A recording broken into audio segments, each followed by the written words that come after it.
Final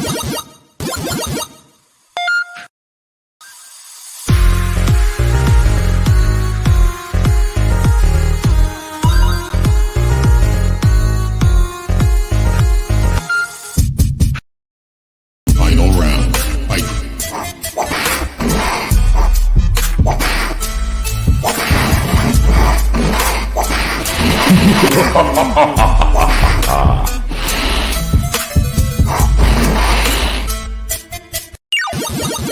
Flawless victory.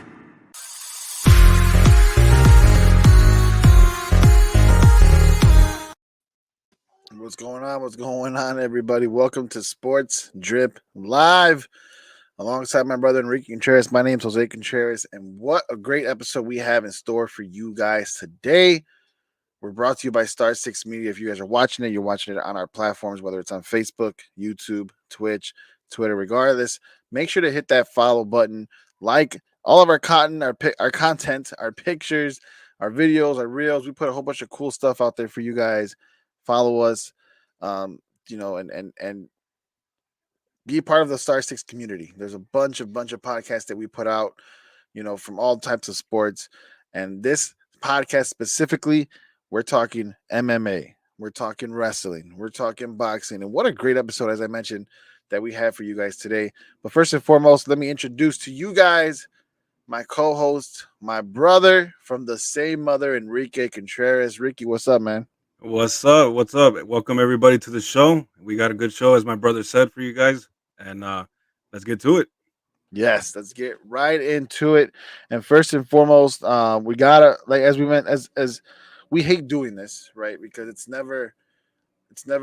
I guess there's no death that's timely, right? But we always try to put our best foot forward. We always try to give credit to credit's due, and give our respects to those who who are in the business and the industry that we talk about, whether it's MMA, boxing, wrestling, the guys who put their bodies on the line, their livelihoods on the line, and in this particular topic, we have a wrestler who passed away, in Jay Briscoe, part of the Ring of Honor. He was a tag team champion with his brother. Jay Briscoe passed away from a head-on collision in a car accident, man. Yeah, That left him and the other driver dead, and his two daughters, who I believe was like 12 and 14, critically injured. Like I said, sad news, but we would definitely want to pay our respects and talk about Jay Briscoe. Ricky, you were just talking to me a little bit before we started the show. Jay Briscoe, great matches. The match that him and his brother just had with FTR in that dog collar match, man. It's sad to see it. We've seen the entire rest of the community come together. What are your thoughts on the situation?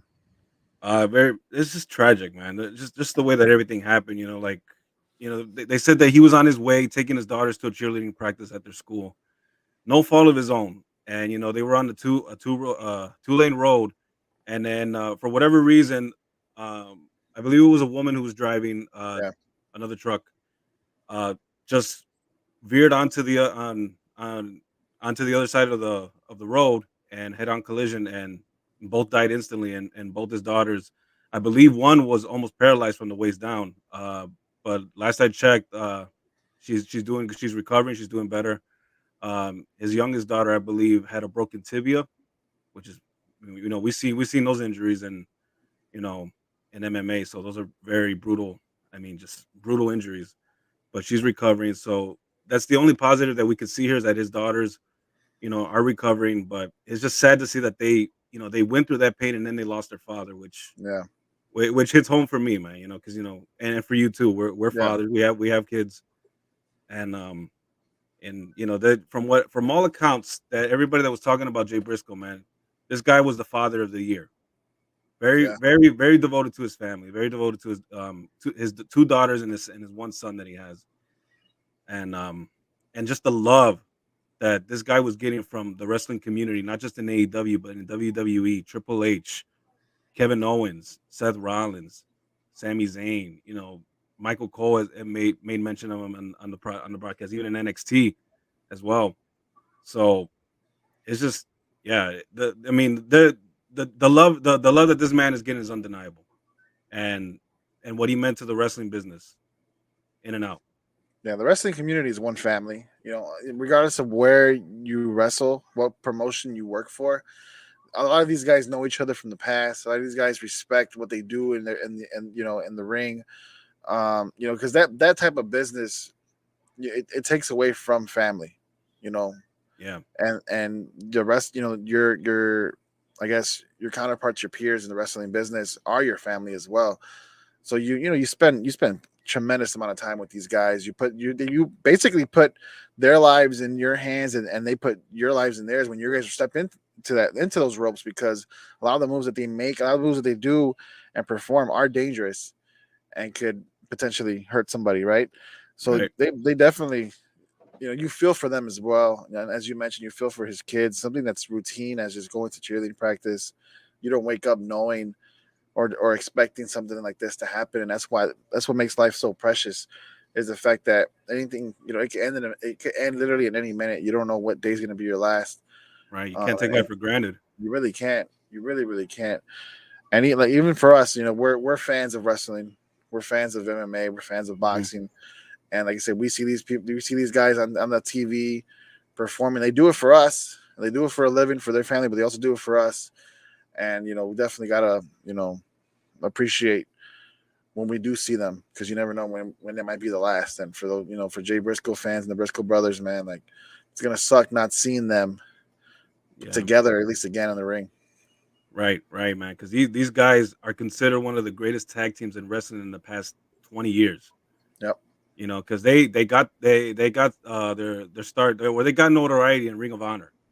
Yeah. So 20 years ago, and they called Ring of Honor their home for the past 20 years. They've been there since the beginning. They've been there for a very long time. They've been in there with a lot of guys that we see in WWE and AEW. Guys like Kevin Owens, who was Kevin Steen at the time. As a matter of fact, Jay Briscoe, I saw that match too. He beat Kevin Steen for the world title there in Ring of Honor during his singles run. Yeah. And then with his brother Mark Briscoe, they won the tag team titles, I don't know, 13 times, I believe, against guys like the Second City Saints. Believe it or not, CM Punk and Colt Cabana when they were best friends and they were a tag team. That was one of the teams that they beat. I remember seeing that match too. They were in the ring with the Young Bucks, with the Hardy Boys. They were in there with Kevin Steen and El Generico, who we know as Sami Zayn now in Yep. WWE. Yep. So a lot of great matches, but then you look at the past year that they had, the trilogy that they had with FTR. They had 3 matches with FTR for both the Ring of Honor Tag Team Championships, and I believe also the AAA and maybe the New Japan Pro Wrestling Tag Team Championships. All 3 matches were great. Great Yeah. match. I mean, matches of the year were these 3 matches. And FTR won the first 2, and then finally the Briscoes regained the Ring of Honor Tag Team Championships last month in the Dark Color match at Final Battle, which is one of the best matches I've seen all year. Bloody. I mean, everything is there. Everything that you're looking for in a real wrestling match, where there's ring psychology and then there's brutality and just a fierce rivalry. That is what you got in that match, especially with these 2 guys. I mean, FTR is also considered one of the greatest tag teams in the modern era, One and hundred that percent. and absolutely, and the Briscoes are there too. They've always been there. Yeah. So, and man, it's just sad that these guys these guys were so good, bro. I mean, the Briscoe brothers, not only were they so good in the ring, they were good on the mic. These guys were like country boys, like rednecks from Delaware. Right. That was their gimmicks. That was their Right. gimmicks. But also the look, bro. I think this is something that's missing in wrestling today. A lot of wrestlers today, they smile, they do poses, stuff like that. These guys look legitimately tough. These guys look like they can kick your ass, or they just like batshit crazy. That's how these guys look, and I believe that's what's missing, man. Like a lot of like, remember back in the Attitude Era when Stone Cold Steve Austin would come out with a mean look on his face, looking like he's ready to brawl. That Right. that that was the Briscoes from day one. That's how they up until their last match. Yeah. So yeah, man, that is the one thing I appreciate about them. But it's just sad that they didn't get to go. They weren't able to perform on the biggest stage because they had interest from WWE and Yeah. they had interest from AEW, but you know certain things happen, that we'll get into that prevented that for them. Yeah, we can get into it right now. Um, you know, we did get tributes. When we're not really tributes. Like we seen wrestlers with armbands that have the JB or J. We've had you know, we have, as you mentioned, commentators and all the companies, AEW, WWE, Mhm. or SmackDown, NXT, whatever. They were, they mentioned and they gave their respects, right? Yeah. But we haven't seen a tribute show happen for someone like Jay Briscoe, and which is to me a little bit. I thought it was a little bit weird that like usually we're so used to like when someone passes away, a wrestler like in WWE, you would have Right. all the wrestlers in the beginning come out. They would do like a tribute for him, ring the bells, right? I Right. I didn't think AEW was gonna do that per se, but I thought they were gonna do something a little bit more, impactful for Jay on Mhm. the Dynamite the day after or whatever, and they didn't. Can you elaborate as to why? Yeah. Yeah. So actually, Tony Khan actually wanted to do something similar to what the Brody Lee tribute show was after he had passed away. He Yeah, wanted to do something similar because after all, the Briscoes are under they were the Ring of Honor Tag Team Champions, and they were under contract to Ring of Honor, which yeah, Tony Khan owns, right? yes, So we got to go back about a decade, about a little over a decade ago. All right, and this is when the Briscoe brothers were in. They were in Ring of Honor. They were younger. They were fully when they were on Twitter. They were fully in gimmick. And Jay Briscoe, for whatever reason, started putting out some homophobic tweets on Twitter. I believe one of them was in reference to, from what I read, I guess the state of Delaware, the Senate or whatever, apparently was approving gay marriage, and him in full character said something about tell my kid, his tweet was something like this, like tell my kids that it's all right, that this is all right, and I'll shoot you or something like that.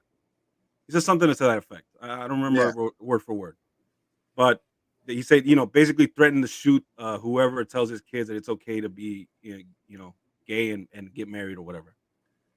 So that's what got him in. That's basically what hindered their career because WWE had interest at the time, and when those tweets came out, WWE, as WWE, they don't like bad publicity. They want to steer clear away from that. you So would you would think they don't like bad publicity, but with what's going on with Vince and everything, right? But we're if not it gonna if get it, to if that it in had, our conversation. right, if it has to do with hey, you know what? I guess it's a double standard, right? Right, no, it's 100%. But okay, but I get what you're saying. Regardless of the fact, it wasn't a good look to sign someone who is Yeah, in the limelight like that negatively yeah. for sure. I guess at the time when he put out the tweet, at the time WWE had interest, but then they saw some of the drawback from it and be like, okay, you know what? Let's talk later. Let's let this die down, whatever. I guess. And Yeah, then by the time WWE wanted to bring him into NXT, which I believe was in 2015, the Briscoes decided to sign another full time deal with Ring of Honor because after all, in Ring of Honor, the schedule was lighter. They were able to be with their families, which I think was a plus for them right, because they were all about their families and stuff. So that worked out for them, and plus they had a chicken farm and stuff like that. They, country boys is what right, they were. right, So, right. but because of the but here's the thing too, man. Because of those tweets, even to this day, still hindered them because Tony Khan, when he started AEW, he so desperately wanted these guys to be part of the roster. He wanted to bring these guys into the tag team division in AEW. But then there's a higher up executive in Warner Brothers Discovery, which owns TNT and TBS, where Dynamite and Rampage are on, told Tony Khan, "We don't want this guy. We saw the tweet that he put over 10 years ago. We don't want him here." And according to reports, Tony Khan tried multiple times to convince them to let them come in.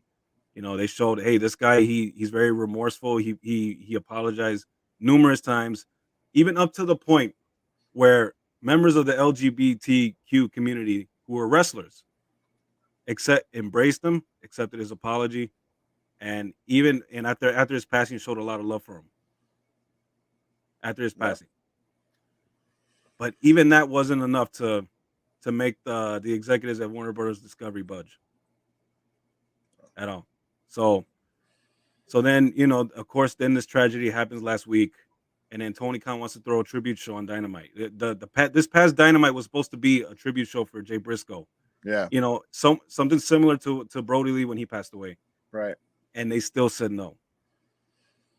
Oof. These people still said no, even though, and we'll get to this later too. We'll talk about this later, but they were all right with Dana White, who was caught in public slapping his wife, right, in public, caught in public, and then allowing, and then having a show come right after Dynamite, having Dynamite lead into a league that pretty much promotes concussions in the power slap league. You know, apparently that wasn't a step too far for Warner Brothers Discovery, but a guy who just put out a stupid tweet and admitted it was a stupid tweet and admitted to his mistakes wouldn't allow even a tribute show for this man. We even had Nick Gage, if you remember, against Chris Jericho, a guy who was a drug addict, convicted for robbing a bank, and even stabbed David Arquette in the throat during their match in GCW. Oh my God. Right? That guy somehow made it onto Dynamite, onto TNT, but not Jay Briscoe. That's fucked up, man. I mean, I think that is seriously fucked up from these people, and it's just like, man. I know the TV rights deal is coming up for AEW. It's coming up, where they're negotiating another Yeah. TV rights deal. But if I'm Tony Khan, this is something that's probably going to be in the back of my mind, that they would not allow a tribute show for a man who did nothing wrong. He passed away in front of his daughters. I'm just hoping another network comes up, offers them the money that they want. Another major network offers them money, and they can get away from Warner Brothers Discovery. Because whoever this executive is just straight up fucked up, man. Yeah, no, I agree. I agree with you that you would hope something like this doesn't happen again, in the future. First off, definitely wouldn't want to see anybody pass away like that, especially in front of their kids. Secondly, if that were, God forbid, if that were to happen, they should be able to be honored and with their peers, in front of their friends and families. Yeah. I agree. It's messed up that they weren't able to perform a tribute show. Right. Um, I'm not minimizing either what he said. What he said was in that tweet. Yeah. It was stupid. It was tone deaf. But as you mentioned, it was something that was already forgiven by a lot of people in that community. Yeah. In the LGBT community, and then it was something that was like, basically he was able to come back from, you know what I mean, and admit he was wrong, do his due diligence to be a better person, so at the very least should have been granted a tribute show for sure. Didn't happen. Yeah. But you're right. If it's because contract negotiations are coming up with the TV deals and everything, maybe Tony Khan just let it be. It's all right. Well, I guess if we can't do it, whatever, because he might not have a choice. Yeah, he probably just will have to stick with. But it's a business. At the end of the day. Yeah, it is business. Yeah, but we see the kind of person Tony Khan is, and yeah, I'm sure that hurt him deeply. Absolutely, that he was not able to do that. Yeah, Jay Briscoe. So for sure. We'll see, man. Yeah, so we'll see, man. One thing about Tony Khan, he's a fan just like us all, but at the same time, he really loves this business, and you could tell he really takes care of his people, man. He lets them do a lot of things that they can do financially. He allows them to make their own money, gives them creative control of a lot of their characters, and that's great. So definitely he was struggling for sure with this one. Shame on Warner Brothers for not allowing it. Yeah, shame on them, man. And hopefully something gets done to where it doesn't happen again in the future. Yeah, but other than that, to move on, just rest in peace, Jay Briscoe. Absolutely, rest in peace, Jay Briscoe. And thanks for all the matches, for putting your body on the line for everybody, all the fans, and for your peers. Absolutely. Rest in peace. And we hope his daughters get well soon, man. And I know it's never going to be the same for them losing a father. Right. But just for them, at least, for someone just to get back, to somewhat what a normal life can be for them, and they heal from this both physically and mentally. Yeah, for sure. That makes me sad, man. Yeah. And as we mentioned, whenever we pay tribute to someone who passed away in these industries, it's never hard to move on from. At the same time, we have to for for the show's sake, and we It's never will. yeah, well, it's never easy to move on. Yeah, Never, yeah, I'm sorry, never easy to move on from, right. but we do it, we do it. All right, moving on. Let's move on to WWE, Ricky. Monday Night Raw, the 30th anniversary was today. Great show. I enjoyed it. I watched it. It started off with the Bloodline coming out hmm and having a trial for Sami Zayn. There's, they've been coming up that you could tell that this is getting almost to the end of this storyline. For so Right. long, Sammy was, he had to prove himself into the Bloodline. Then he was in the Bloodline. You thought he proved himself at War Games, and then for whatever reason, once this feud started with Roman Reigns, you started to see them lose more and more trust with him because of the history he has with Kevin Owens, Sami Zayn. I'm talking about. hmm So they had a trial. Roman Reigns obviously being the judge.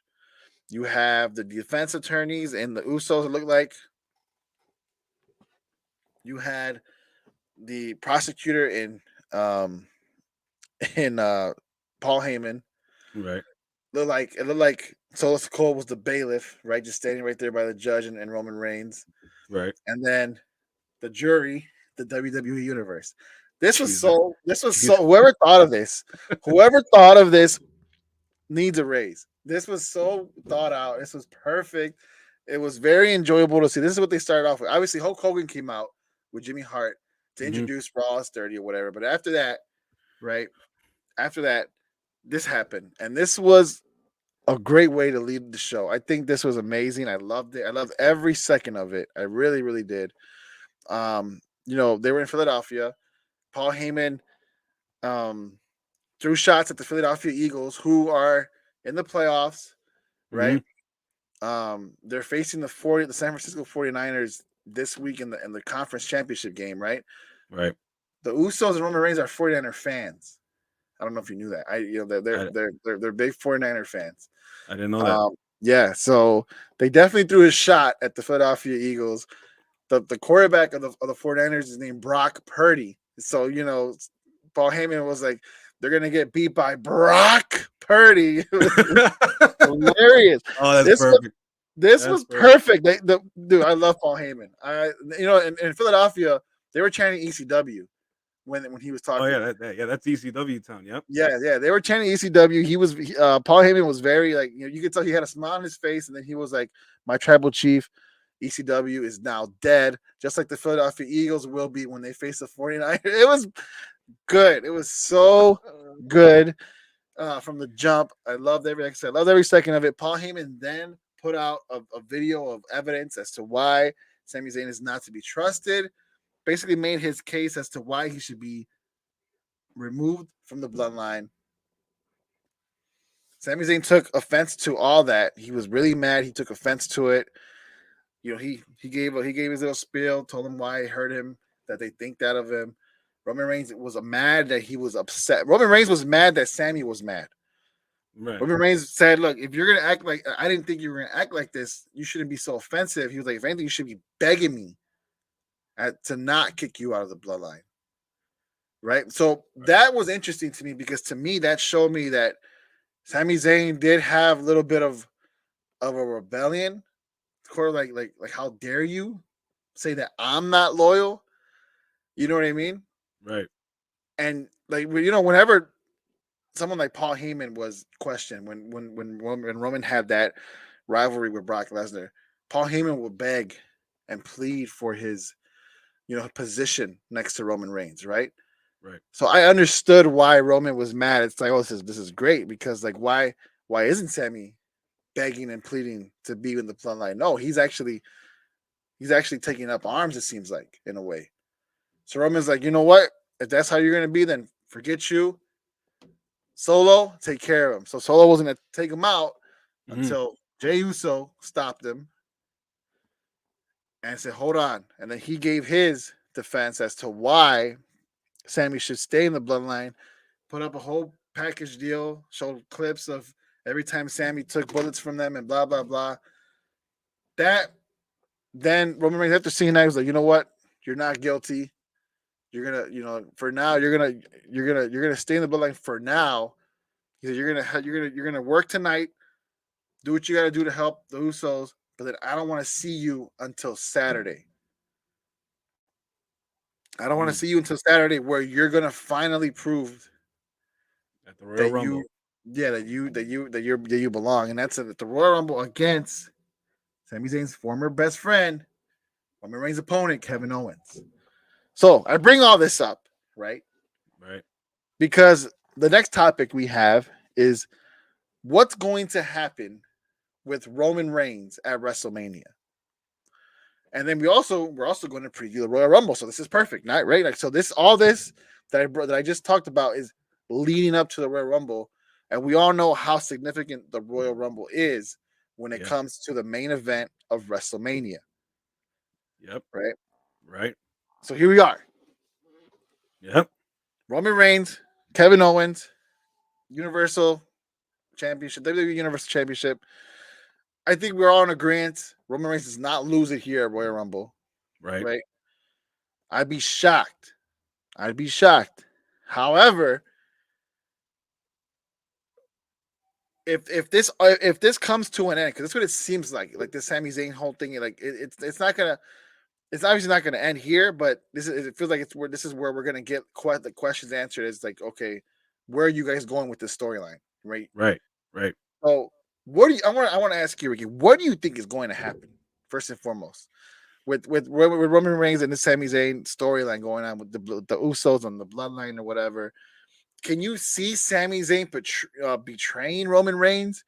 Can you see Kevin Owens maybe then winning the title or the titles off Roman because and Sami Zayn stopping him, and then maybe you have a match? I don't know. Like there's man, so much to go by here, right? Yeah. Yeah, it really is. I think what I think might happen at the Royal Rumble is Sami Zayn is gonna be, or I guess Roman Reigns is probably gonna call him out there. I guess with the Usos to try to interfere as they always do with Roman's matches. Right. And I think that's where Sami Zayn is going to be conflicted as to what he wants to do. Does he attack it? Does he help his tribal chief or does he help his best friend Kevin Owens? And I think that I think ultimately he's gonna turn on Roman Reigns. I think he's gonna hit him with a haluva kick or something like that. But I still don't think it's gonna be enough for him to beat for Kevin Owens to win.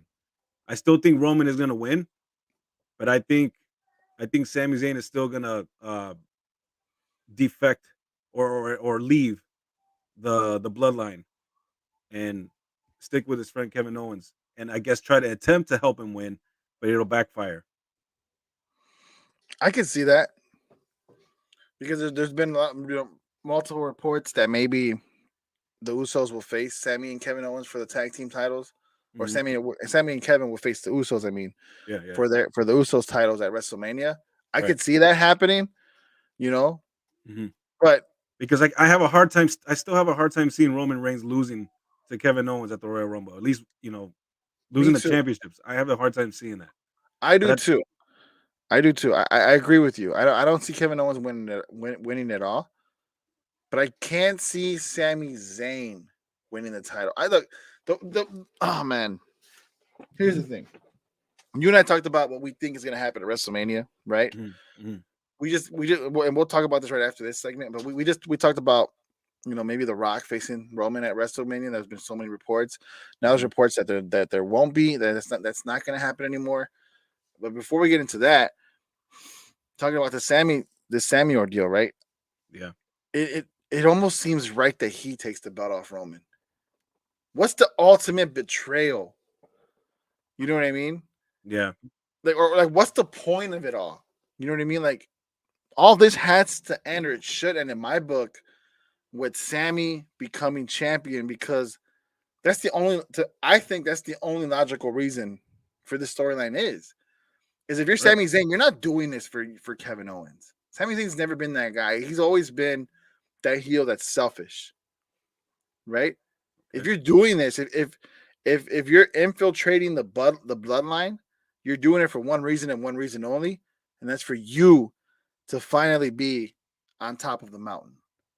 It's like you're the spy. You're that Right. spy that infiltrates the country or whatever, right? Hmm. To benefit from whatever it is. So it's like Sammy, it's perfect. It makes perfect sense. If you're Sammy, you see how dominant Roman is, defeating everybody in his path with this dominant force of family and then the bloodline. How do you stop it? You infiltrate it from within, Right. right? Right. It's the perfect storyline for where he ends up champion. The only way that would happen, I think, is if he somehow, some way incorporated it into the match or into a match with Roman Reigns and somebody else, like a triple threat match. Mm. You know what I mean? That's Right. the only way. To me, that's the only way I feel like that makes sense, Right. Right. right? And then he takes the belt off him, and it's like holy shit! It's like a big moment. He finally makes it to the top, and blah blah blah. That's what I want to see. If that's a way, maybe they could get to WrestleMania. I'll Right. be okay with that. I'm not gonna lie to you. It makes sense, but I don't see it. I mean, I could see a match between them two at Yeah, WrestleMania, but I can't see Sami Zayn beating him. I don't know why. I don't see it. he's over, man. The You crowd, like I'm telling you, like, if you would have watched the Raw, like, dude, he is over right now. And I feel like WWE does this a lot with wrestlers that have been loyal to them for so many years that who's been sacrificing their body, their livelihoods, their family time. You see it, right? They did it with Kofi Kingston recently. right? Before Kofi, who was it? No, it was Big E. I'm sorry, with Big E, and Big then E before him it and was then Kofi. Kofi. Yeah, Yep. They even Naomi. did it with Daniel Bryan Yeah, back in the day. Daniel He got Bryan back over in the day. organic. Yep. He got Yeah, over organically with the crowd, and they didn't have no plans to put a yep, title on him, right. and they win with him. And he went with him, and he won, and in a triple threat match at WrestleMania, where he Yeah. won the undisputed. He had two belts. He won the undisputed championship. Right. Right. They So could do something similar with Sami Zayn. I wouldn't see why not. You know what I so who mean? would be the third guy then? Let's say in this triple threat. I Who would feel be like that? it only makes sense for it to be Kevin Owens. You know what I mean? That's my thing. What they should have done was maybe get Sammy to be a champion at Royal Rumble. I don't know. But I don't then know here's how the this but then here's the problem. Then we got the Royal Rumble itself, and exactly. the winner of that gets a guaranteed shot at one of the titles or both. So how does that work out? That's the thing. That's why to me WWE is in such a mess. Obviously, I'm just explaining to you why what I think should happen at Hmm. the scheme of this all, like this, like at the end of this, at the climax of this storyline, right? Right. I truly believe and feel that the end of this storyline should incorporate Sami Zayn winning the titles. Just like you, I don't see it happening because it doesn't make sense with what they're doing with the Royal Rumble with Roman facing Kevin Yeah. Owens, And and then then you have all these guys debuting, like Cody Rhodes coming back at Royal Rumble and this and that. Like, so then what happens, right? And then you have rumors of maybe The Rock facing Roman at WrestleMania, maybe not anymore because The Rock isn't in ring shape or he doesn't feel like he'll be in ring shape ready for WrestleMania. right. And then there's reports of Stone Cold Steve Austin potentially being a match for Roman Reigns at WrestleMania that they're offering him an enormous amount of money to maybe be a contingency plan for if Wow. The Rock doesn't work. If that's true, it's a report, right? But if that's true, then what are we really doing here? Oh, see, this. Yeah, it's very it's all convoluted. It's just a mess, because for the longest time they wanted to do The Rock versus Roman Reigns, Which makes sense. right? They're That's cousins. that They're storyline makes sense. Yeah. Well, it's a spectacle. It's a spectacle. It's something that it's just like when The Rock faced Hulk Hogan. Nobody ever thought that would happen. Right. When The Rock faced John Cena twice, nobody thought that Yeah. would happen. So this is another one of those spectacle, WrestleMania spectacles Yeah. that people would love to see. Right. The problem is that now and plus it's in LA, it's in Hollywood. Yeah. It would have been perfect for The Rock. But the storyline makes sense. Like, if we're talking storyline, right? Because I get when it comes to WrestleMania, all hell breaks loose, rules leave the window, right? Common sense leave the window because you want the best possible, like you said, spectacle or matchup to promote the biggest wrestling event of the year, right? Right. and it doesn't matter which company it is. That's WrestleMania clearly is the biggest, and you need that big time match, right? And the big time match, that spectacle, as you mentioned, Yeah. to lead it all. Roman Rock does that, but it also makes sense storyline wise. Why? Because Roman Reigns being the tribal chief, head of the family, head of the table, Mhm. a family where we know the Rock was so dominant. That's Rock's family. Rock Yeah. was and is that family. At least the head of the table, the most dominant, the most relevant, you name it, whatever, the biggest star The to biggest come out of star. that, the biggest star to come out of that family. Hmm. So for Roman to be like, no, this is me, I'm the guy, that makes so much sense for the Rock to come back, like, oh yeah, prove it. I'm still Right. here, basically, Right. type stuff, right? That's why to me that Rock Roman, I thought that was perfect because it gives you literally the spectacle that you asked for WrestleMania, and the storyline makes sense, Right. right? But now there's reports that he may not be ready in ring shape for WrestleMania. Now this could be just like to kind of throw people off because, like I said, this has been rumors forever, and that kind of gives away the surprise factor in all this, right? Right. Right. Maybe they're just trying to throw us a curveball here, but you never know. But You're right, but if it doesn't happen, and that's his excuse that he doesn't think he'll be in ring shit, that's disappointing because, dude, you knew everybody wanted this match for like y- WrestleMania in LA was actually supposed to happen 2 years ago, and yeah, then they pushed it because of the pandemic. COVID. Yeah, Yeah, COVID. Yeah, whatever. And so you knew 2 years in advance. You knew WWE wanted to bring you in, to face Roman Reigns. It's just that I guess it just wasn't on his priority list. Because you knew in advance that they wanted to do this match, so you had more than enough time to get into ring shape. He's already in shape, but you see how jacked he is. yeah. But to get into ring shape, he had plenty of time to do that. So He still does. Think about how much time it takes for you to film a movie. You gotta take time and months to read a script, learn the lines, learn the choreograph and all that, right? But it's the same for wrestling. How much like you could I don't know. I'm not gonna pretend to feel like pretend. I'm not gonna pretend to be someone who knows how to how to get in wrestling shape, or yeah, how or whatever. Like just the dynamics right, of right. getting into And, wrestling. and and then especially in his age, Right. he's I like, don't oh, know. Yeah, exactly. I don't, 50. I don't know any of that, right? But you would assume with the amount of money that he has, with the amount of time that, like, you should carve out time. Like in 3 months, we're in January. You know what I mean? You got the whole February, March. WrestleMania is usually in April. Yeah, 2 months the most you have, maybe, right, to get in ring shape. right. And it's something that you've done before. You're very familiar with. Yeah. It's been a while, but we're not asking you to put on an hour long performance with all these crazy spots, right? Look what Stone Cold did last year with Kevin Owens, and that was very entertaining. It was.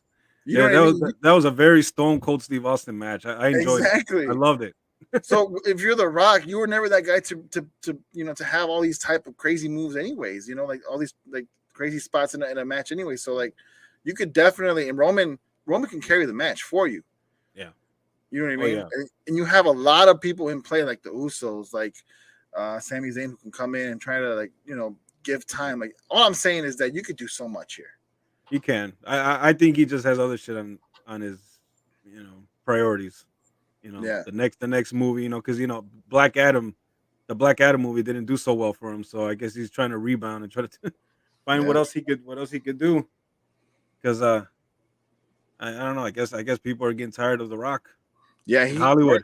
It's negative right now. His image is negative right now because of that Black Adam scandal. Well, I don't want to say scandal, but you know, he definitely had different plans for sure when it comes to that franchise and the DC franchise. But Yeah. regardless of that fact, so yeah, the reports he may not happen. What do you think about the reports that they may be in contact with Stone Cold Steve Austin? An enormous amount of money, more money that they offered him last year to do something with Kevin Owens. Yeah. Roman Reigns versus Stone Cold Steve Austin is trust me, is a big match. Anywhere else, even WrestleMania, it's definitely a match, a spectacle made for WrestleMania. Yeah. But then how does that make sense? You have Stone Cold then come out in the Royal Rumble and win it? And if that's the case, it's like, oh, All Roman has to do is disrespect the great state of Texas, just like Kevin Owens did, and that'll bring Stone Cold out, right? that or winning the Royal Rumble. And if I don't Look, know look, how I feel look, about look. that. Yeah, like as much as that didn't make sense to me when Kevin Owens, the Kevin Owens and Stone Cold match, him that all it took for him was to disrespect Texas, and then he comes out of retirement after all these years. It didn't make sense to me, but I'm glad it happened though. Yeah, I me love too. the match. Yeah. Yeah. So a Roman Reigns versus Stone Cold Steve Austin match again is a spectacle. It is Right. It's a match that everybody will remember. Yeah. Years on end. But yeah, I'm with you. It doesn't make sense. Yeah, they're gonna offer him a lot of money, but storyline wise, it doesn't make sense. It's just like I said, they're gonna have to do the same shit that Kevin Owens did. Have Roman Reigns appear in Texas and start disrespecting Texans and this and that, and then all of a sudden you hear the glass shatter, and here comes Stone Cold Steve No, Austin. that's what I'm saying. I feel like that won't make sense. I feel like when it comes to like a title match like this, Yeah. you have to have him win the Royal Rumble. Right, Royal Rumble's this Saturday. Oh, you know what? There we go. I think you just gave me an idea. What if Stone Cold Steve Austin is a surprise entrance into the Royal Rumble, and he's the one that wins it, not Cody Rhodes? That's what I just said. That's what you just said? Yes. Well, shit. My bad. That's what I know. That's what I said. Like that's the only way it makes sense is that if he comes in and wins the Royal Rumble, that's it. Yeah. Yeah. Well, okay. Then I agree with you. Then shit. I zoned out. No, you're good. You're good. But no, but yeah, I mean that's the only way it makes sense. What if he comes in and wins it? And I don't know how I feel about that. I really don't. I don't know. I don't know how I look. I know it's the obvious choice. That's the only thing that makes sense for real. No, Yep. well, no, Him- yeah, but I'm talking about like I know this is the obvious choice, but I really want Cody Rhodes to win the Royal Rumble. I really like if you're not gonna. I feel like this should be Plan B. This should have been Plan A, but when as far as the Rock goes, that I get it. That takes more precedence, Yeah. right? The Rock and Roman. But if Mhm. the Rock and Roman isn't gonna happen, then it has to be Cody and Roman. That's just me. I feel like Yeah. Cody comes in the Royal Rumble, wins it because again, you gotta talk about what you guys have done. And with Cody after his WrestleMania debut, right? After defeating Seth Rollins, remember the Monday night afterwards, that big promo that he put. It was a beautiful, beautiful promo about his father always wanting to win the big one, passing away, and it never happened, right? And then he promising his dad before his dad passed away that he was going to do it for him and for his father. Yeah. That beautiful, beautiful promo that needs to come into fruition. If you're not going to do Rock and Roman, then you need to make good on what he did and what he said on that promise, that promo, because that's it. That storyline, chef's kiss. He comes back from a 9-month injury after tearing his pectoral muscle. Comes back from the Royal Rumble. He already declared he's coming back for the Royal Rumble. Wins it. Gets a shot at WrestleMania. Defeats. This is like almost a David versus Goliath because you have Roman Reigns who's been so dominant for so long, defeating everybody in path, and then here comes Cody Rhodes. And this will be the first time these guys ever really faced off, like this version of Cody Rhodes versus this version of Roman Reigns. And can you imagine just a story, full circle moment, anti WWE for so many years, creates your own helps create AEW, and then leaves just to come here, Hypocrite. and now you defeat and now you defeat WWE's biggest star to make good on the promise you made to do it. That's what needs to happen. Here's the thing that bothers me though. I didn't like that he announced that he was going to be in. I think it should have been a surprise. Look, I agree with you. I agree. I think it should have been a surprise. Yeah. And look, and here's the thing. And because of it not being a surprise, because of him announcing that he's going to be in the Royal Rumble, now makes me feel that he isn't going to win it. Right. Now that makes me feel what you just said. Maybe now Stone Cold Steve Austin will be the big surprise entrant, and then he's going to win. That's what's making me. Now that's making me. So WWE, man. It is so WWE in a bad way. Look, and don't get me wrong. I'm probably going to enjoy the match between Stone Cold and Roman if it does happen. Yeah. Right. I would still watch WrestleMania regardless, no matter what, and probably still enjoy the match. It's just, to me, it's just like it doesn't make sense. Like remember Vince McMahon's back, so And supposedly he's starting to influence creative a little bit. Triple H admit that they have conversations about creative. So don't discount that possibility, man. The old man is back in the company. If you've forgotten already. Yeah, I did. But it's not that I forgot that he's back in the company. I just didn't think he was gonna like take over. Oh, You know he's what I mean? he's taking over, bro. He's taking over. He's doing it slowly but surely. He's doing it. It's Man, just he's inevitable. he's inevitable. Like Thanos, he's Like inevitable. Thanos. Yep. Yep. Oh So if man, so if that my guess is this, I think if that's what happens, I think Cody Rhodes' time would be SummerSlam. I think his time would be in SummerSlam when he that becomes doesn't make champion. sense. I don't know, man. I don't like it. I personally, I feel like that's where they should go with Cody if they don't go with The Rock. But you're right. This is WWE. We're talking. Stone Cold comes out of nowhere, out of retirement, wins the Royal Rumble, and then moves on to WrestleMania to face Roman Reigns just to lose to Roman Reigns again.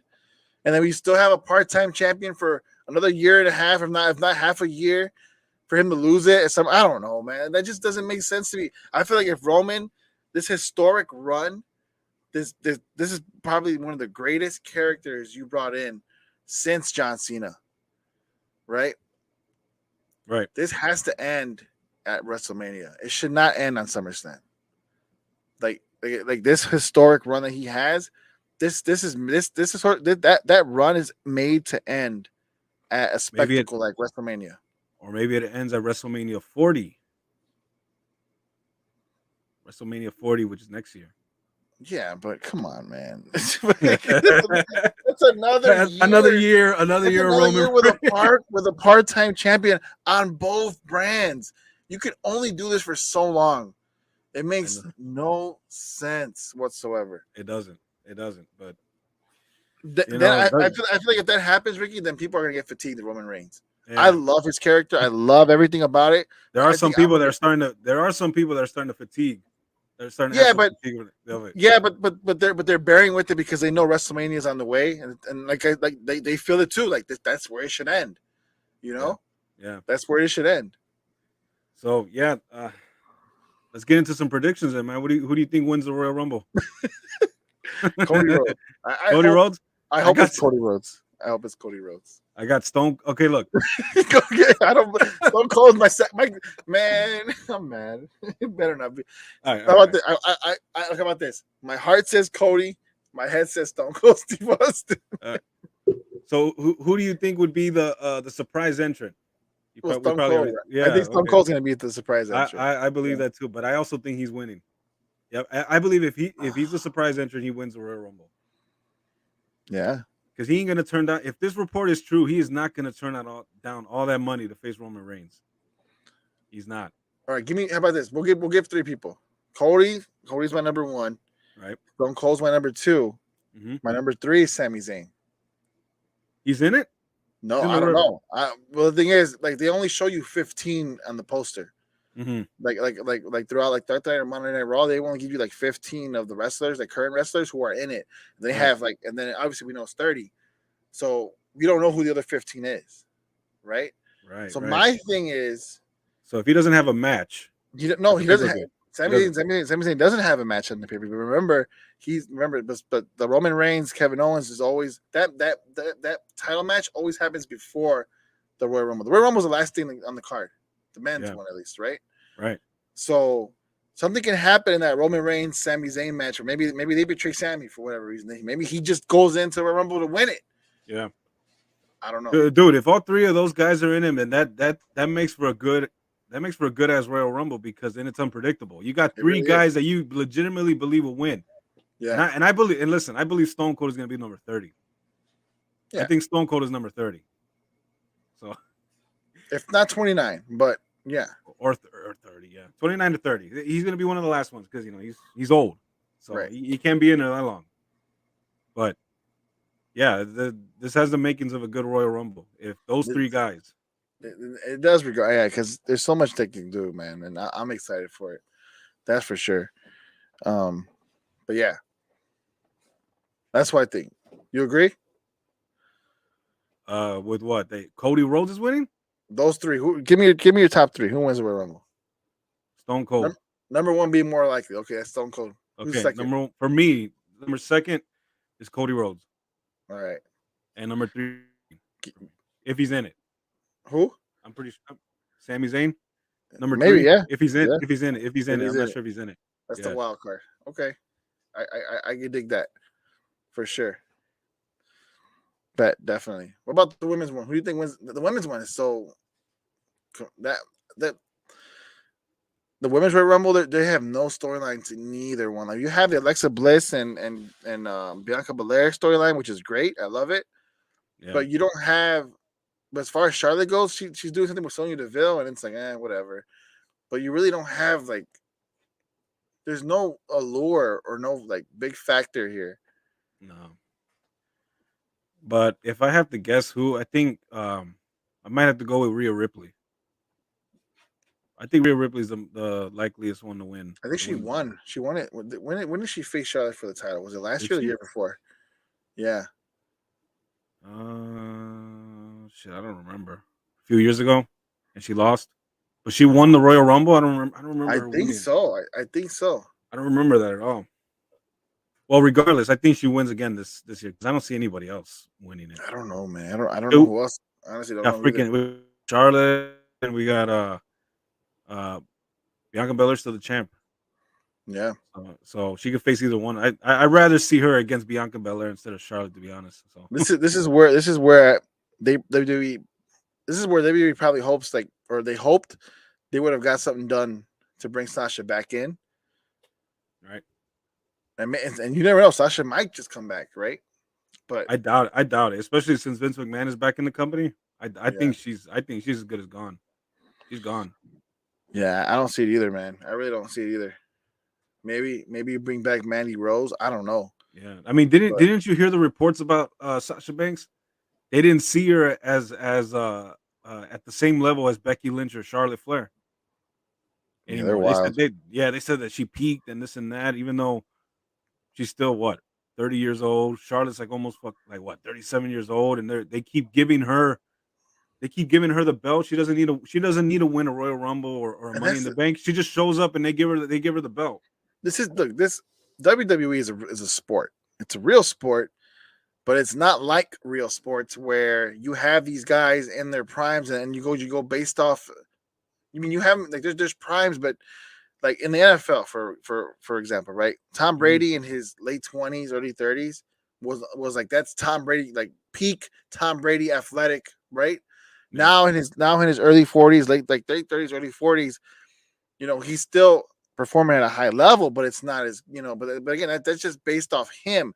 In wrestling, there's no really such thing as peak because you control the narrative here. right. If that makes sense. I don't know if I'm making sense here, but basically what I'm trying to say is in wrestling, right?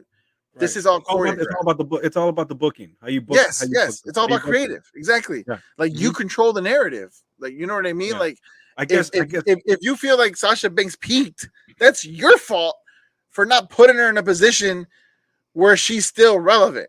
You know what I mean? Right. Exactly. Yeah.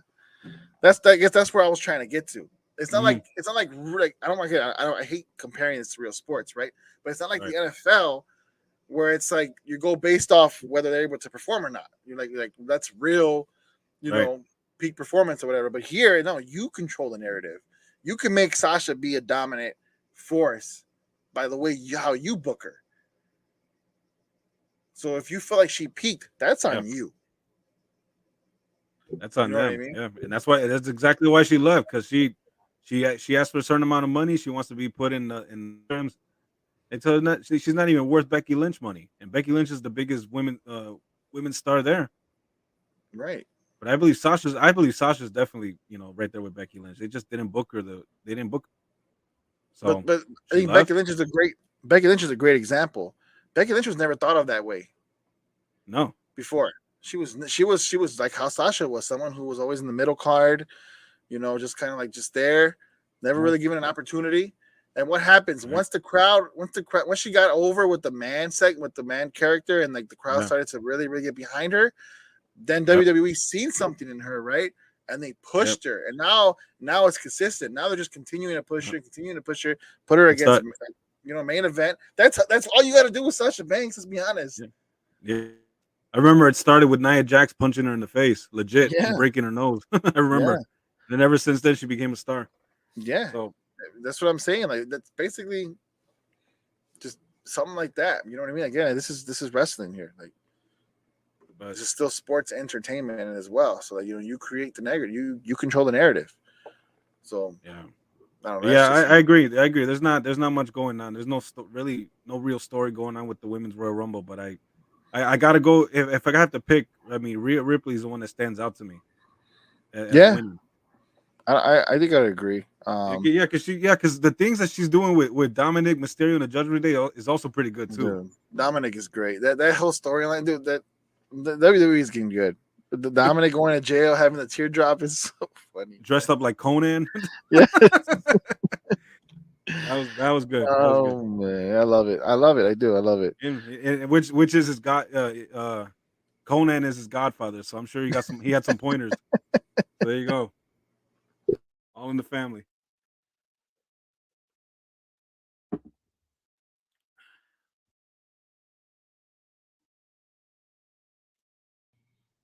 Sorry.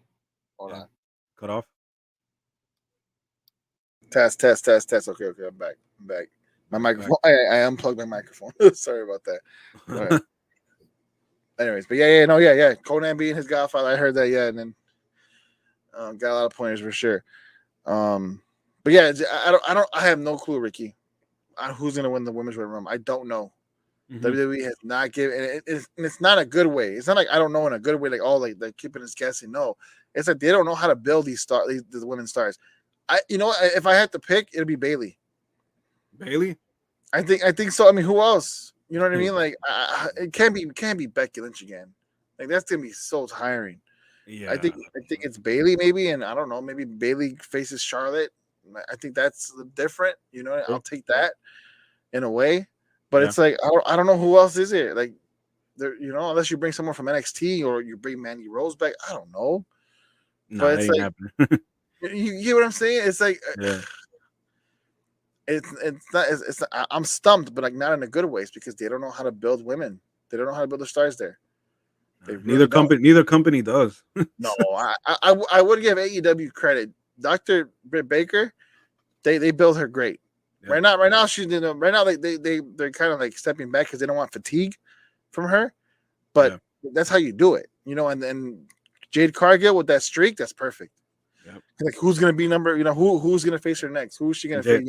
And Jamie Hayter got over organically with the crowd too, and now she's a champ. So I think they're getting better. They just need more stars in my book, or they need to. And Bianca Belair, Bianca Belair too. She's still the top champ right there in the women's division. So she's probably the only greatest. Well, again, they need to do right by Alexa Bliss. Now, I love what I'm seeing.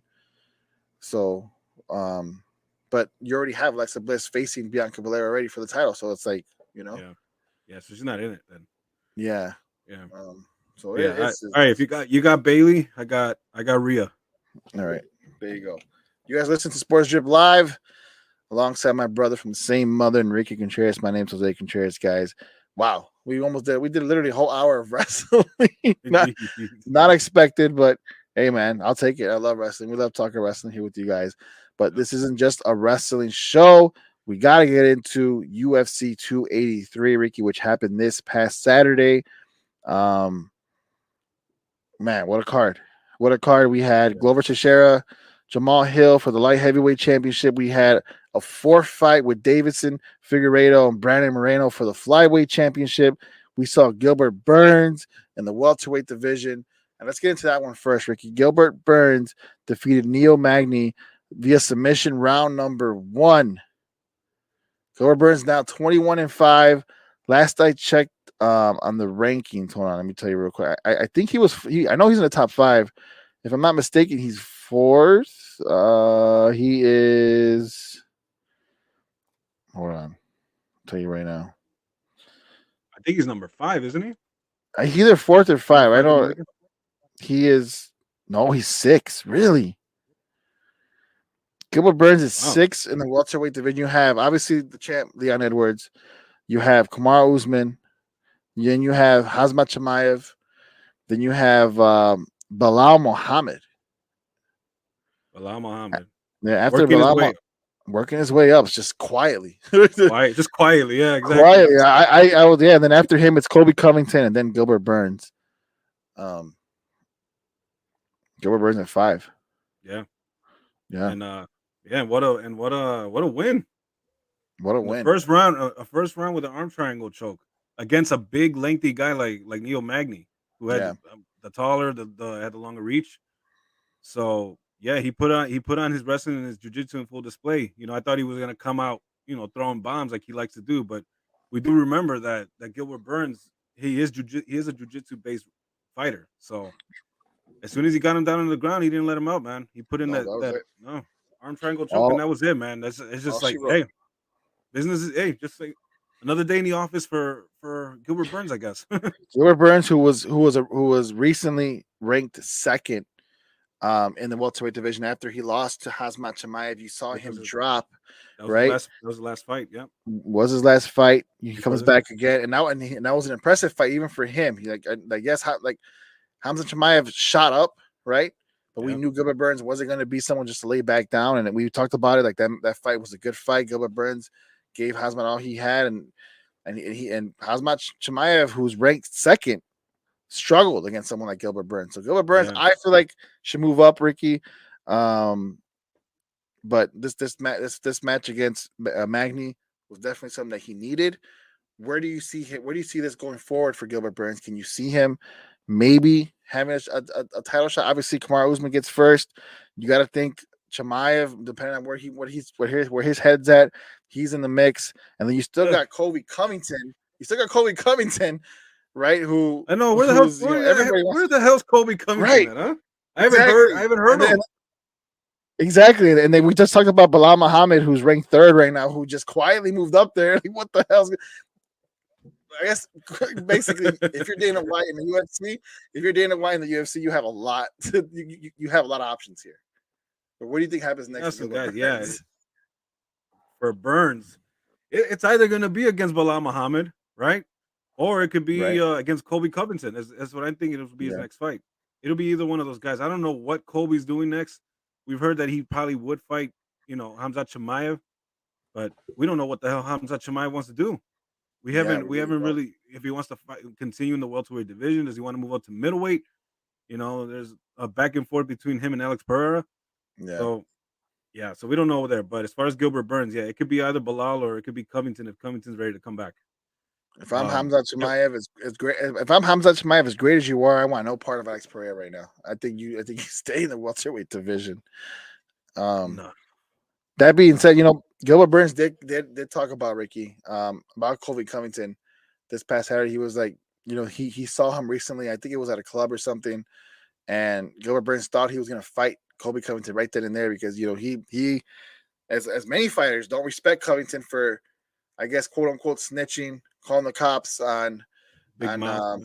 yeah, on what's his name, And Jorge Masvidal. Jorge Masvidal. After that exchange, after he defeated him and all that, big time exchange. Jorge Masvidal came into and trying to fight him. Got the cops call on him, whatever. Everyone doesn't like Kobe Covington right now. Gilbert Burns talked about how he thought he was going to get into a fight with him, but Mhm. Kobe Covington was very cool, very welcoming, very warm. Basically saying, yeah, it's all for show. I'm just trying to sell tickets or whatever. And Gilbert Burns said he's actually a really cool guy, but he still wants Yeah, to fight him. So maybe that's next. maybe that's next. I mean, Kobe's got to do something. Yeah. He's sitting right there in that cushy spot at number 2. He needs to fight, and I think we haven't seen that fight between him and Burns yet, so that'll be a fresh matchup right there. Man, as far as Masvidal, man, that dude, when the fuck is that guy gonna fight? That dude, that dude is already pushing 40, man, and he actually was supposed to fight Gilbert Burns. That was a fight that was being rumored to be made, and he just backs out, thinking that he's gonna get a fight with Leon Edwards, which I don't think is gonna happen, and he does not deserve it. He's Right. all the way down. He's all the way down to number 11, so he's almost out the rankings. The more inactive he is, he'll be out of there. Oh man. I'm trying to look at the rankings here. Yeah, The welterweight division, man, they have a lot. You have a lot of young stars. You have a lot of good guys. yeah, And with now Kamara Usman being dethroned, to me it makes it that much more interesting. yeah. It really And then now, does. wait, yeah, which we haven't mentioned either. Yeah, the trilogy fight, Yeah, 286 between 286. yeah, Leon That's Edwards and happening. Kamaru Usman. So there we go. So he didn't have a broken hand after all. There was rumors there that he got injured or something like that. His hand was Yep, hurt, but not true. He's ready. He'll be ready to go. yep, Try to get yep. his belt back. Try to get his belt back. He'll be ready to go. Absolutely. But yeah, but going back to this 283, Ricky Gilbert Burns winning. Hopefully, we can see him move up the ranks. I would love to see him in title contention again because the guy deserves it for sure, man. Yeah, yeah. Definitely, Especially with this win. Yeah, he showed why he's in the top 5 for sure. absolutely, 100%, 100%. Co-main event to me was a great one. Um, Yeah, I'm it, man. I was. It's almost fitting that it ended the way it did because it was like there's always controversy with these two guys facing each other, man. yeah, Davison Figueiredo, Brandon Moreno, fourth fight for the flyweight championship. This was deemed to be the last fight between the two, right? yep, The one to end the rivalry. I personally feel like there should be another one, but I get it. Regardless of the fact, you know, you gotta defend yourself at all times. Figueiredo losing to Brandon Moreno, what was considered a knockout TKO, but it was a doctor stoppage because Figueiredo could not see after Brandon Moreno punched him with his knuckle. Um, it was his right eye yeah, that was like closed shut, yeah. That closed one shut. shot just completely shut his eye up. Yeah, Yeah, I think that was what, in nasty. the second round. In the second round that happened. In the third Yeah, round, right before the third yep, round happened, they were like, "That's it, done." yeah. Doctor Yeah, stoppage. there was yeah, and there was some confusion there because some people thought that he poked him in the eye. Yeah. They thought it was Yep. a poke. As a matter of fact, he reacted as if he got poked. Once that punch landed, he reacted that he got poked, like he got poked, and then he went down, and then that was it. That eye completely went shut. But when they showed the replay, he did hit him with what they call the thumb knuckle, which is like right here. Yeah. Literally got him right in the eye, and then just completely shut his eye.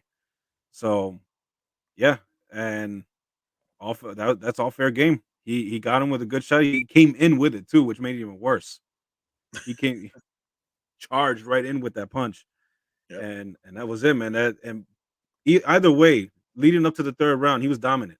He really was. He Davidson Figueroa was not able to get anything going.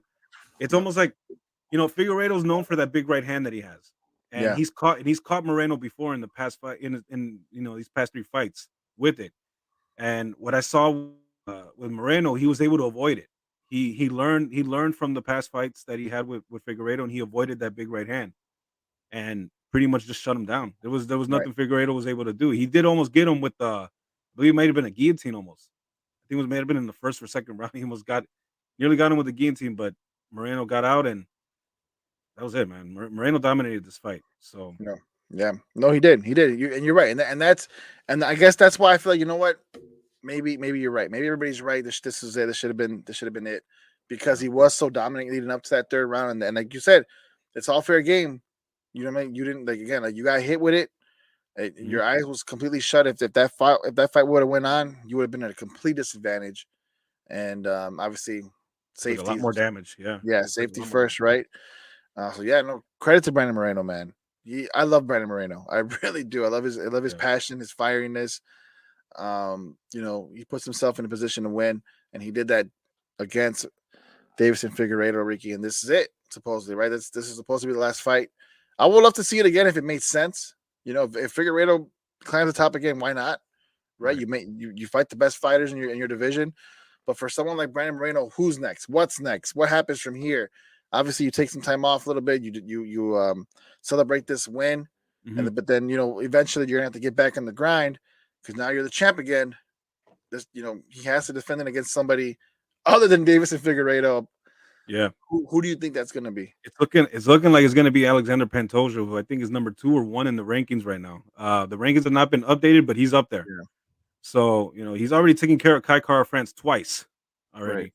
But Pantoja, I think, is an intriguing matchup for him, and that'll probably be his next opponent. I'm pretty sure because I think they even had a scuffle backstage. I think after the event, so that'll be the next guy for him for sure. As far as Davison Figueiredo for him, he announced that he's moving up to 135 pounds, the bantamweight division.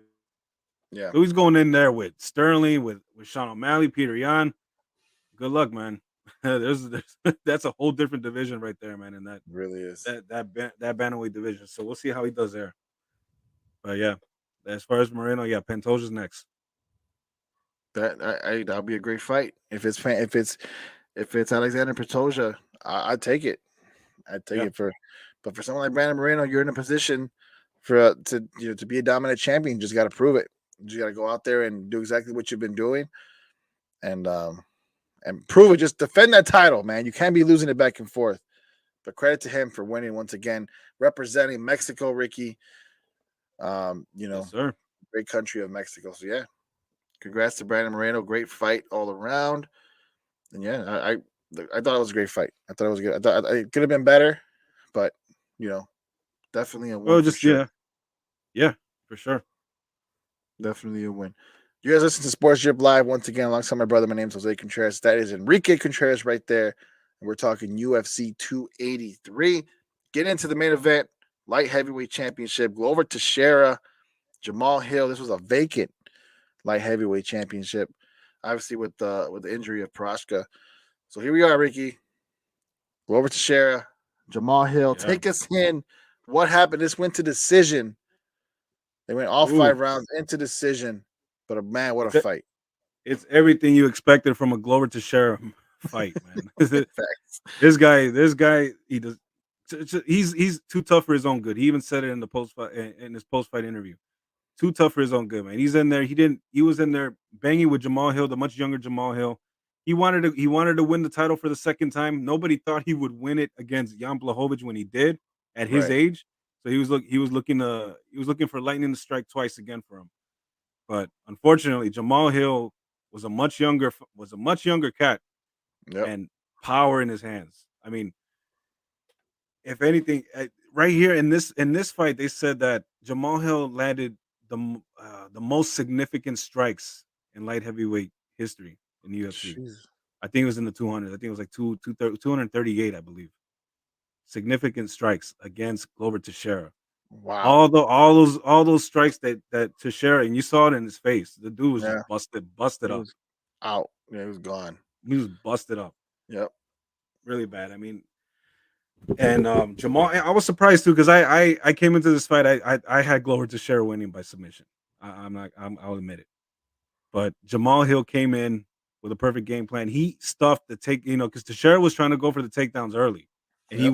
he went for he got. I think he might have got two or three submissions throughout the fight, but he had many attempts, and Jamal Hill stuffed most of them, stuffed most of them.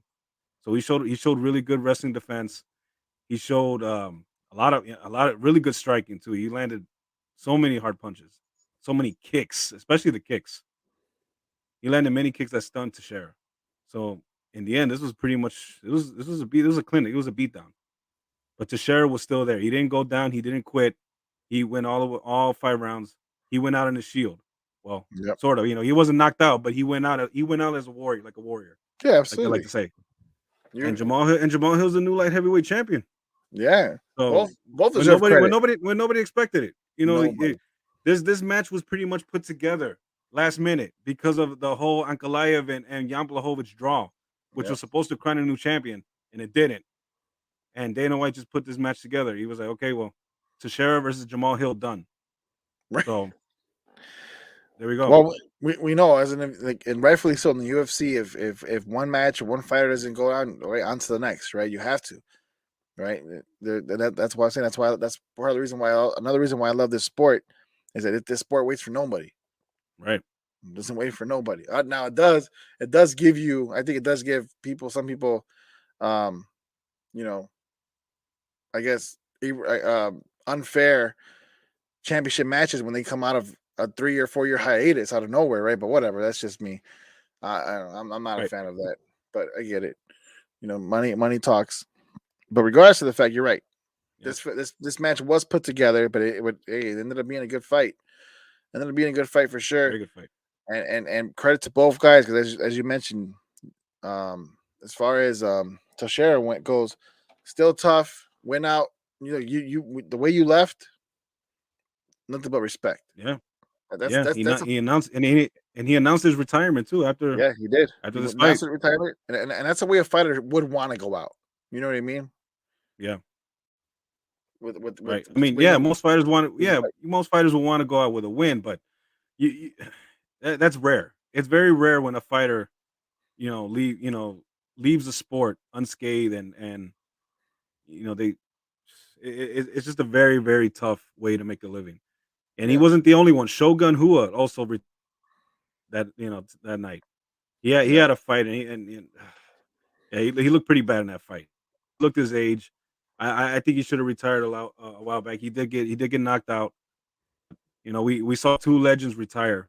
You know, two one of the greatest Brazilian fighters in the UFC in mixed martial arts history. So Yep. Jose you know, Aldo and Glover Teixeira. yeah, and Shogun Hua too. Shogun, who was another one. Yep. Yep, Yeah, no, you're right. But like I said, to me, it's a way you would want to leave as far as like, you don't get knocked out. You show your toughness. yeah, You're a fighter. You know what I mean? That's a fighter's fight right there. That's right. definitely a fighter's fight. And he's Who's definitely next? made history. Yeah. For Jamal Hill, this is everything you ever dreamed of. You got into the sport for this exact reason, to be named champion, to be on top of the hill. Now you're on top of the hill. Now Yep, and rightfully so. You deserved every minute, every moment that you got on Saturday, and credit to him. Put up a great performance, great fight. But who's next, Ricky? You still have Jiri Prochazka, as you said, Ankalev, who was also supposed to fight for a championship fight.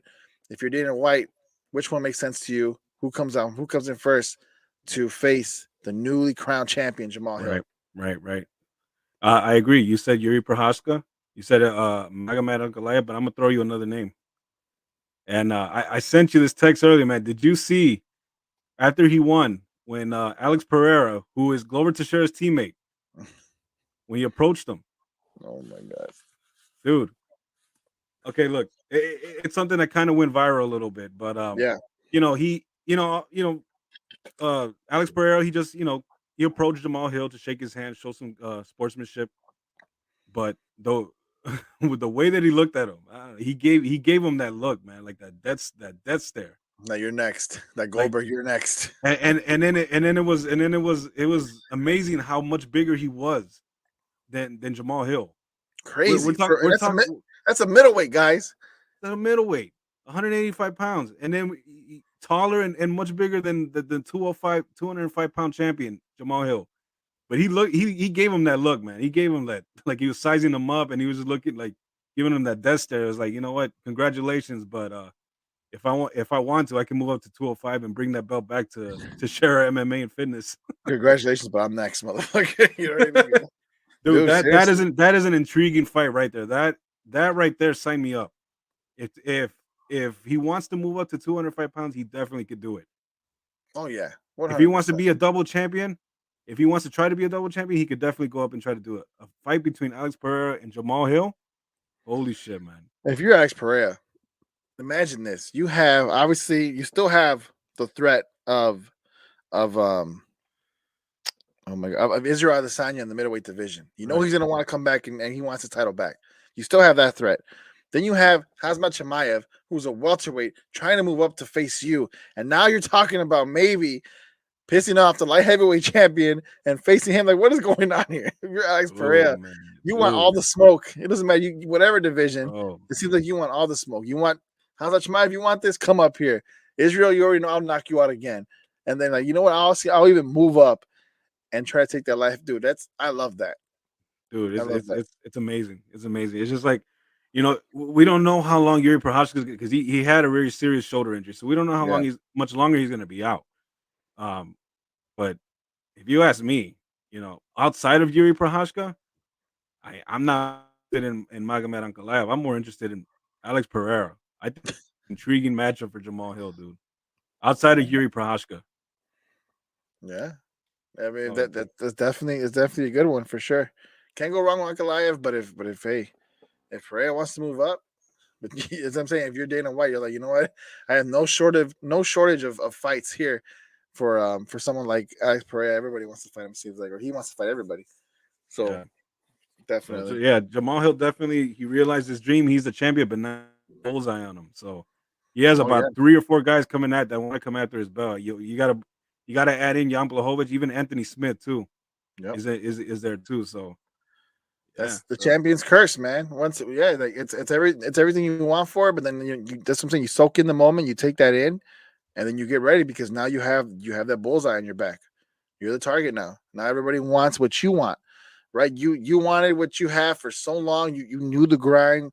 You knew everything it took to get to there. Now guess what? Somebody's going to go through that same exact grind you did with that same exact fire you had to go and knock you out. And that's the champion's curse, man. Once you have it, yeah, how long can you keep it? yeah, So he's gonna learn, and but right now, congrats to him. He deserves it. yeah. And that's He's that, right. Ricky. That's UFC 283, man. Not a bad card. Um, but it seems like everybody's waiting. Everybody's talking about this next one, UFC 285. Not the next one, but UFC 285, because of the news that we got that John Bones Jones is coming back. It's official. He will face for the heavyweight championship, but it's not against Francis Ngannou, as he is done with the UFC. Yeah. He was the current champion, undisputed champion, left it. He left the UFC. We'll get into that. They- We'll get into that. mhm, But let's talk about now that the UFC heavyweight championship is vacant.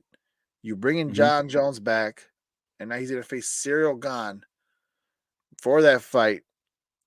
First and foremost, what's your reaction when you found out that these two guys were going to go for the now vacant heavyweight championship?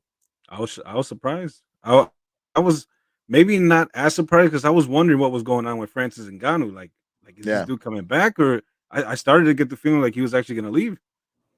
Ultimately, I thought that he was going to reach some sort of deal with the UFC, and it didn't happen. So I was like, whoa. I guess he really wants to go and box Tyson Fury. He really wants to go make that money. yeah. So he left.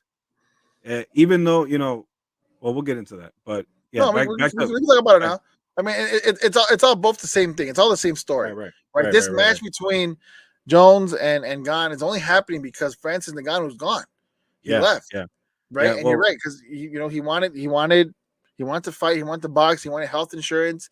He came out, interviews saying that he asked for the UFC for so much, right? It's not a lot, right? But he asked for health insurance. He asked for um, a union to represent fighters, and then UFC said no, more money, obviously, and they were like, no, they said no to every single one of them, right. you know. Supposedly that they offered him a lot of money, and so that's according to Dana White, probably the most in heavyweight history. But he turned it down because he didn't get everything else that he wanted, the health insurance, the boxing fight, whatever. Yeah, But yeah, so yeah, I was surprised. But now we have another intriguing matchup between John Jones and Cyril Gane. Cyril Gane, heavyweights we've seen now recently in modern times. One of the dude moves around like a middleweight. right, Dude is very very quick, moves around, moves in and out, hard kick, really hard. But we don't know what his ground game is yet, right? Because John right. Jones is a high level wrestler too, as Yep, well. high level. So, and not only that, but Francis, when he fought Francis Ngannou took him down easily, and Ngannou was never known for his wrestling. And he was also fighting on a real bad knee injury. So we'll see what improvements Cyril Gane does, because he's gonna need to do it against what many consider the greatest of all time in John Jones. Yeah, we'll definitely preview that matchup. Well, I would say this about that matchup. This I feel like this is a this is Dana White's fu to Francis Ngannou. That's fine. You want to leave? Go ahead and leave. We're gonna bring back our biggest star ever in John Mhm. Jones, and we're gonna give him, to me, what I think is a favorable fight for him to win the championship. And why do I say that? Because you just mentioned it. You had Cyril Gane lose to somebody who just started picking up wrestling for that fight with a bad knee, Yeah.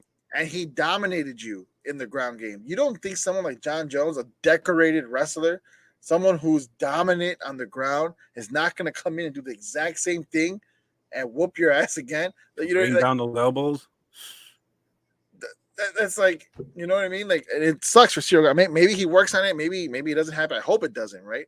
But Right. come on, like, looking at it now, it's like, dude, like, if you couldn't defeat this guy with a bad knee, who's taking you to the ground, what makes you think you're going to beat this guy who's like 100 times better? You know what I mean? Yeah. It's But tough. it's also too like what does John Jones have left? He's been inactive for 3 years. Absolutely. This is the first time he's gonna fight a heavyweight. Yeah, He's packing a lot more weight than what he did, fighting at 205. So that's true too. That's a good point too. So yeah, it'll be there's intriguing. there's But advantages we'll and definitely, disadvantages. like we said, as the time gets near, we'll get more into depth. Right. Yeah, we'll get more into the fight. Ricky, you're freezing up a little bit, but yeah, we'll get more into the fight. We'll talk about that more as UFC 285 looms. I believe it's in March. But Francis Ngannou leaving the UFC, tough, not surprising. As my brother mentioned before, it's something that we've seen coming. He's been in and out with talks with Dana White, the UFC, wanting to leave, wanting more money, wanting health insurance, wanting a whole bunch of stuff. And he didn't get it. So this was the boiling point. This was this is what set him to the edge. And now he's gone. It sucks for UFC because he was the undisputed champion. He was the dominant champion that reigned over that entire division. And it just seems like we're not going to see the fight that we all thought we were going to see between him and John Bones Jones. That would have been a great fight. That to me is a lot more intriguing than John Jones and Cyril Gane. As we bring my brother back in here, Ricky, what's up, man? Yo. But I was talking about, it's not like you mentioned it, and I agree. It's not surprising that Francis Ngannou left. I feel like it was getting to this point because there's been talk even before the Cyril Gane fight that he's been wanting to leave and do other things anyways, right? So it's like it's not surprising that it happened. It just sucks because I felt like that Ngannou and John Jones fight would have been so much better. It would have been so much more intriguing. You know what I mean? It would have been so much more enticing, and us as fans, we're getting robbed from it.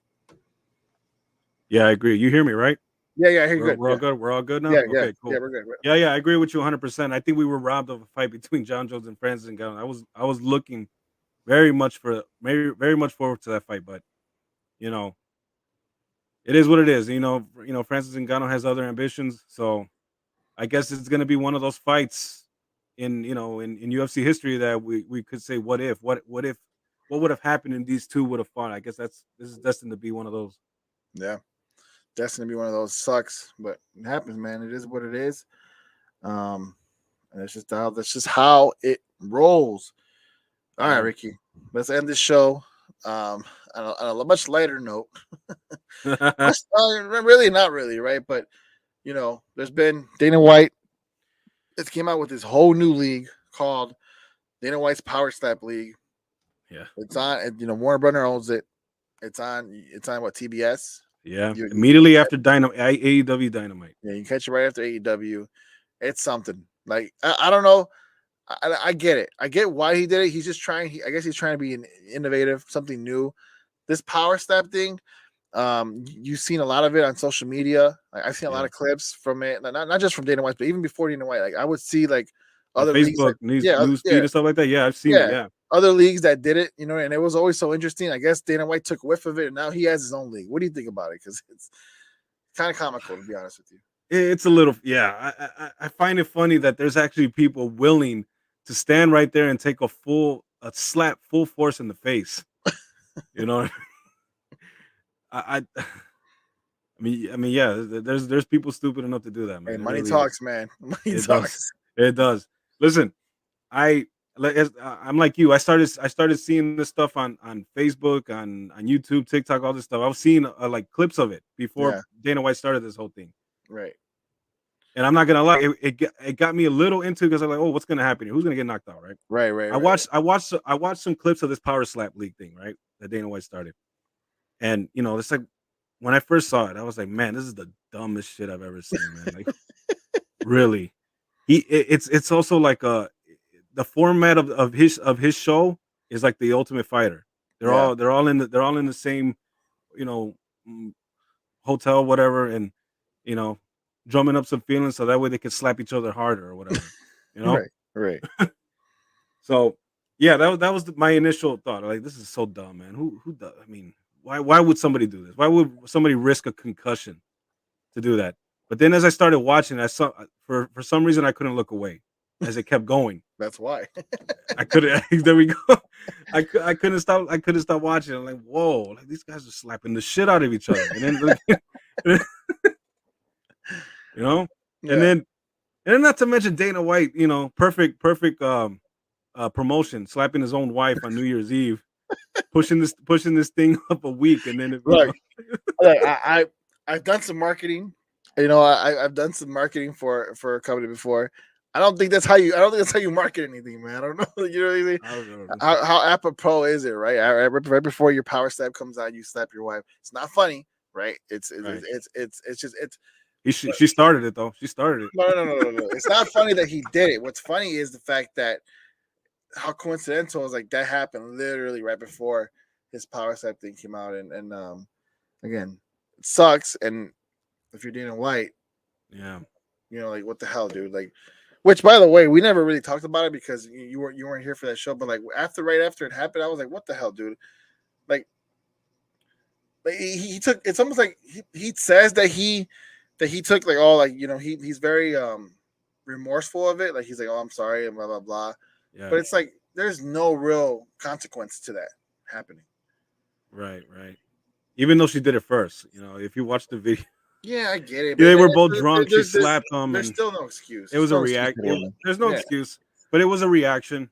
You know, we're all human. We make mistakes. He apologized for it, but you know, yeah, yeah, there's still no excuse. But hey, what hell of a promotion though.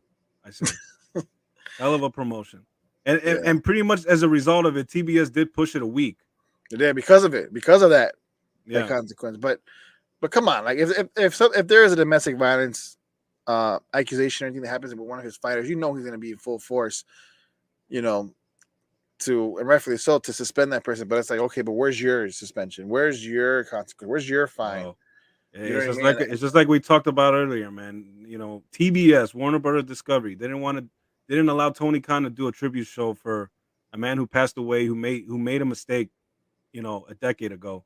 But they allowed Dana White, after Yeah, he slapped his wife, to appear on their network and allow his power slapping league to appear directly after AEW Dynamite. yeah, that's What a man, yeah, man. Fuck makes TBS, man. makes no sense. Yeah, For real. unless TBS wants to take us in for a no, I'm just playing. Right. Show me the money, baby. No, Yeah. no, But speaking of numbers though, it didn't do so well in the ratings, even though it had a lead in from AEW Dynamite. right. Dynamite that week did over 900,000 viewers, total viewers. And immediately after, the Power Slap League did over like 200 and some thousand viewers. So, Ricky, would you be in the power slap league against me? Would you go on there, slap the shit out of each other? you know, I practiced my slap, and I got a very, very mean slap. So you better watch what you say, man. If you really want to do it. Look, I'm not gonna ask how or with what. We're gonna leave that behind. We're gonna leave that behind closed doors. No, I'm just Right. slap your kid. Right. Yeah, and then my son, little Ricky, he showed me a video. I don't know if you saw the one viral video of that one guy who, it was another league where he got slapped so much on his face that it started to droop, like it was like this, Yeah, like he was having a stroke or some shit, bro. Like it was bad, and he somehow still won. yeah. He I somehow don't, still I don't know if we're ready to incorporate Power Slap on Sports Drip Live. We'll wait for it. We'll wait for it to get a little bit bigger before we do all that. But definitely, definitely something we'll keep an eye on for sure. Yeah. For sure. I mean, But this, it's still. I think the concept is dumb still, but it's entertaining. I'm not gonna lie. I get a kick. I just get a kick out of hearing that smacking noise, and then dude's just passing out like, "Yeah, you idiot! Why you let the dude slap you in the face?" yeah, the clip I saw, You know, obviously Dana White gets a kick out of it too. The main clip I saw was the girl after she got slapped. She did like a little roll, like a little like a rollover because she Yeah, was out of it. You're right, man. yeah, That's CTE. That's CTE ready to happen, man. it really is. There Oh, was another guy who got knocked, and he did what they call the fenty, like his hands went like that, like oof. he got it really bad, bro. That's bad. That is bad. Yeah, That, that's that's that's why I give it a season and it's gone. yeah, I don't I think think it's so I don't too. think it's I think it's gonna flop. I really do. That's just me. Yeah, We're yeah, not I think so flopping too. though. We're not gonna flop. We're not flopping here. There's no flopping here at Sports Drip Live, and that's exactly what you guys witnessed today. Sports Drip Live, alongside my brother Enrique Contreras. My name's Jose Contreras. Again, you guys are watching us on YouTube, Facebook, Twitch, Twitter. You guys can catch us on Instagram, on TikTok. As far as every other platform I just mentioned, if you guys want to follow us, follow us. You should follow us. We're great follow on all platforms for sure. What a show, Ricky. We did an hour and a half. Great show, great topics, really good conversation. You guys, if you guys are watching Yeah. this is a pre-recorded episode. We'll try to go live next week. But regardless of the fact, we're glad for you guys watching. We're glad for you guys to interact, and we'll definitely be here weekly next week for sure. We appreciate you guys watching. Ricky, anything you want to say before we end the show? All right. Yeah, thanks guys for tuning in. Thanks for watching us and supporting us. And we'll be back next week with some more MMA and wrestling news for you guys. So thanks again, Yeah, guys. absolutely, guys. Thanks again for watching. For Enrique Contreras, my name is Zay Contreras. We appreciate you.